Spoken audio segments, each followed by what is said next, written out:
I think we all know Charleston is a good patron when it comes to imbibing on libations at any number of bars, lounges, and restaurants.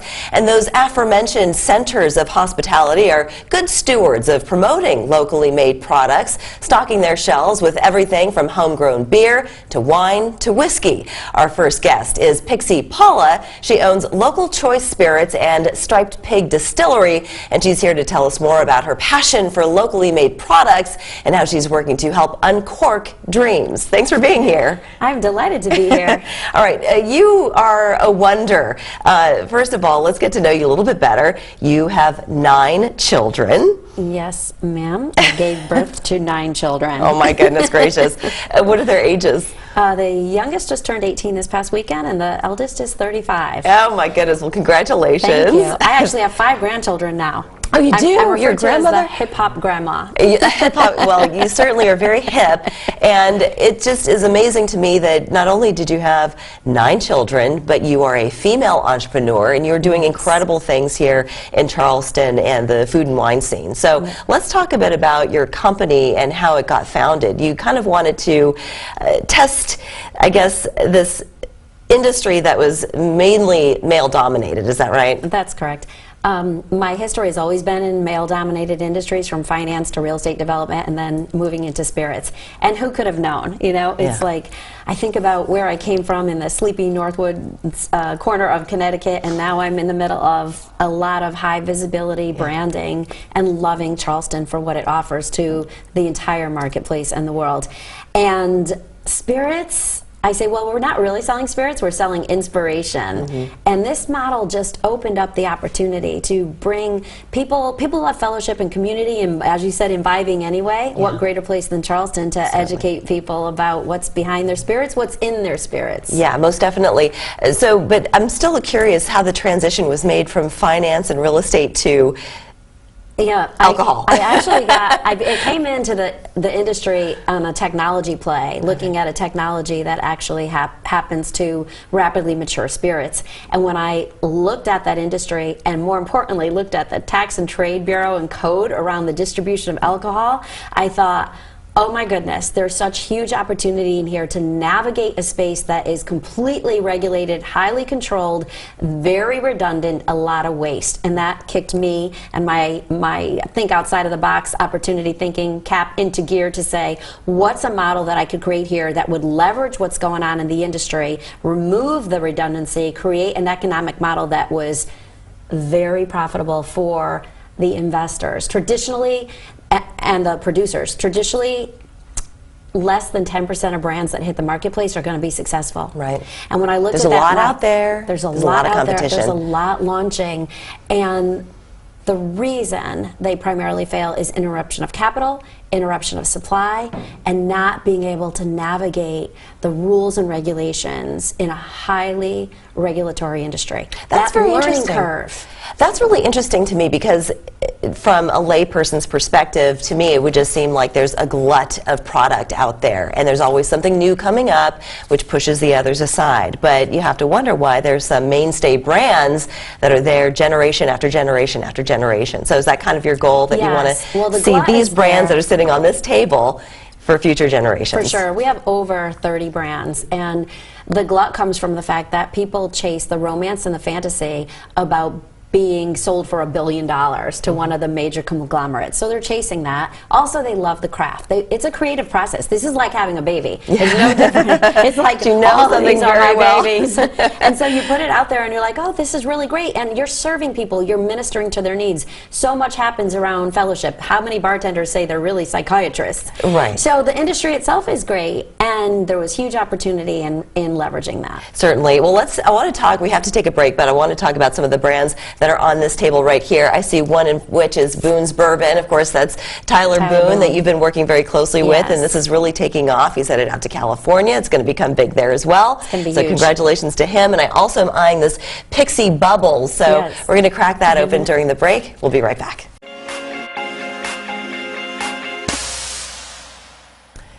It's a topic often on our lips here at Fox 24 News Now, buying local. The local manufacturer and consumer scene is one of the strongest in the country, coming in at number 10 on Yelp's top 20 list of cities to buy local.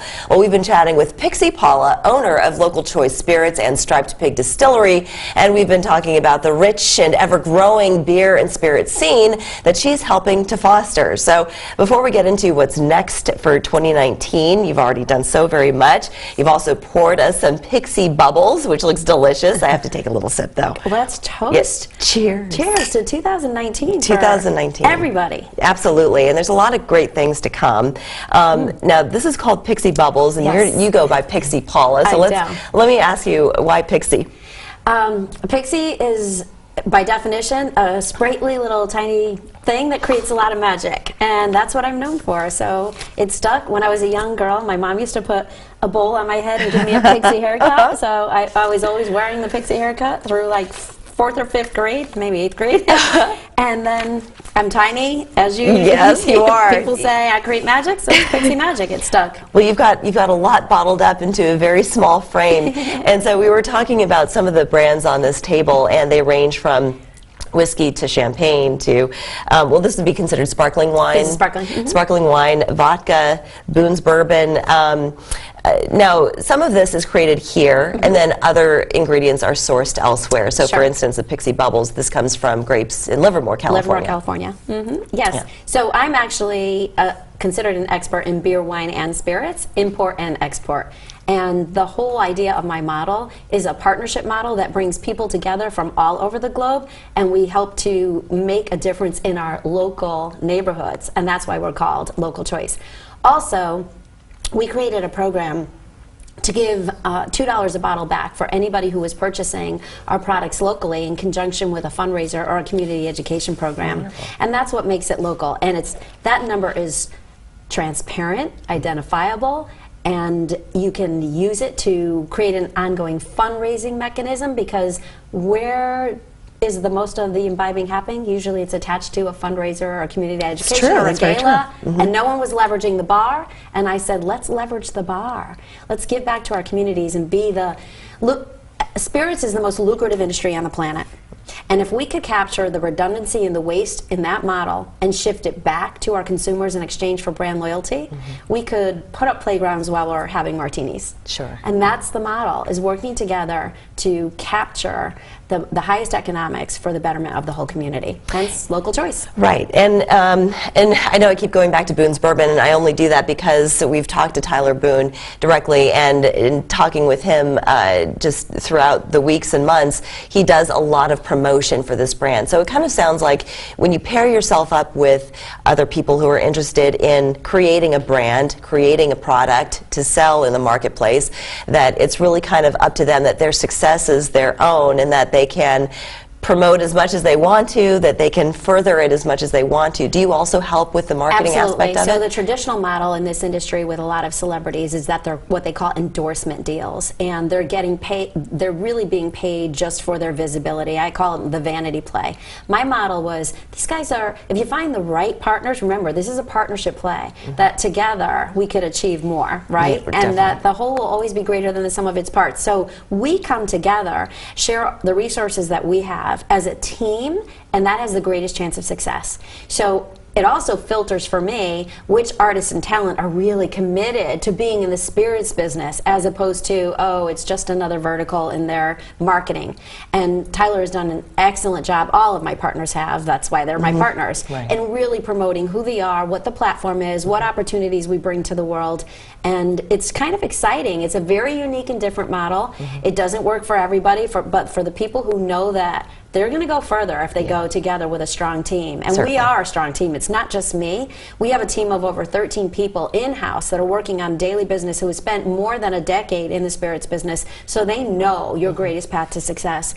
But it's like a family. It's like with all the kids and the grandchildren. You know, somebody's at the helm. There's a mother hen knowing what all the moving parts are doing, and you have no middlemen and therefore no waste. So the model is better. You get out there and get branded better, and it's exciting. You're That's not really alone. quite clever. It's part of a family. Yeah, and I think that's important because sometimes these businesses get launched and you're sort of left out in the cold. You're left to fend for yourself, and you have all the know-how to further these brands. Let's talk about Striped Pig Distillery. So this has quite a history, and it's the first female-owned. Well, right now, because I acquired that company last year, it's the first female-owned distillery. I'll say in Charleston, I'll say the South, I'll say the Southeast. There's not very many female-owned distilleries in the entire world. Yeah. And so it is a great opportunity for me to educate and provide some entrepreneurship coaching to women to come in a traditionally male-dominated industry. But it's an actual fabulous industry for women. And we have a lot of strong women brands coming on board now as well.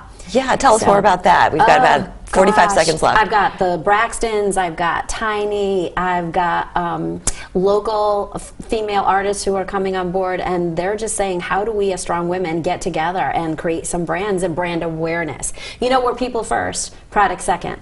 Right? So do these people have to have a knowledge of this type of product before they come to you? Or can I say that, hey, I would love to... Oh, I see. Yep, okay. That's the advantage. This team's done the work already. That's wonderful. Well, if anyone's out there watching this that want to create their own brand, they've always dreamed of having their own wine label or something like that, how do they find out more information? Sure. They can go to the Local Choice Spirits website. You can follow us on Instagram, Facebook, Twitter, and we're very easily accessible. We invite people to come into the Striped Pig Distillery in North Charleston.